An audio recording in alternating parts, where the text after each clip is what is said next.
On se connecte au marché. Alors on va reparler un petit peu de Total Energy qui est actuellement proche des 50 euros. Elle passe légèrement en dessous, elle remonte au-dessus. Rappelez-vous, il y a quelques mois de ça, c'était les 60 qu'elle testait à chaque fois. Et maintenant, c'est les 50. Et c'est vrai que les marges de raffinage ont plutôt été bonnes. Ça m'a un peu surpris. C'est vrai qu'il me semblait que ça allait être un peu moins bon que le T4. Et non, elles sont meilleures, bien meilleures. Quand on est à 29 $ par baril. Alors qu'avant, je crois qu'on devait être vers les 25. Alors bien sûr, on n'est pas retourné au niveau d'avant. Mais il y a du mieux. Et du coup, ça l'a fait légèrement monter, ça l'a fait pas non plus s'envoler. C'est vrai qu'on est encore loin des 58 euros qu'elle avait tenus avant les droits de douane de Donald Trump. Et c'est vrai que moi, ce qui me fait un peu peur sur le dossier, je veux quand même bien l'avouer, c'est ce fameux fonds Elliott qui est rentré à Laval depuis quelques temps. Il était rentré une première fois à 0,50 et maintenant je crois qu'il est passé à 0,80, je vous mets là. Et c'est vrai que c'est un peu chiant parce que je ne sais pas ce qu'il joue sur le dossier. Et du coup, j'ai pas alors, actuellement je suis en moins-value dessus bien sûr. Alors bien sûr j'ai touché les dividendes, ce qui fait que je suis à peu près à l'équilibre actuellement. Il faut savoir que Total Energy est une société qui verse des dividendes au trimestre.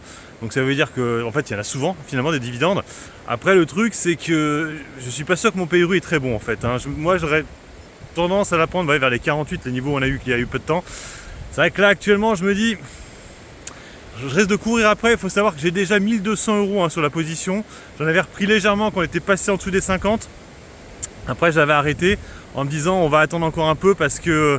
Mais là ça m'a un peu rassuré. Il parle aussi des mégawatts, vous savez, parce que maintenant c'est énergie renouvelable aussi, Total Energy. Là aussi bon, ça progresse, je n'ai pas regardé s'ils étaient en retard par rapport aux estimations, mais c'est plutôt pas mal. En tout cas bon, ça m'a un petit peu rassuré quand même de voir que les chiffres sont quand même plutôt bons, plutôt là. Mais je sais toujours pas ce que fait ce fonds Elliott sur le dossier, qu'est-ce qu'il joue. C'est ça qui me fait peur, c'est qu'est-ce qu'il joue dessus. Est-ce qu'il joue... Alors Adani, je vois pas trop qu'est-ce qu'il ferait parce qu'Adani, ok, ils étaient actionnaires d'Adani. Vous savez, il y a eu des soucis avec Adani, mais c'est pas de leur faute qu'ils aient fait des malversations Adani, Total Energy. Donc bref, on verra ça. Pour l'instant, je maintiens ma position. Peut-être qu'à un moment donné, j'allégerai, je sais pas. Je vais voir. Pour l'instant, on va garder parce que c'est quand même un bon rendement.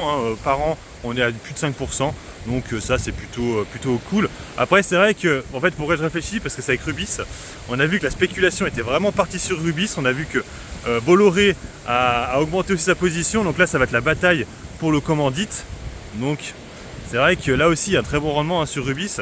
Mais ça peut durer longtemps et ça peut rechuter aussi Rubis. Les deux, de toute façon. Allez, sur ce, moi, je vous laisse. Bon investissement et puis bon trade. Ciao, ciao.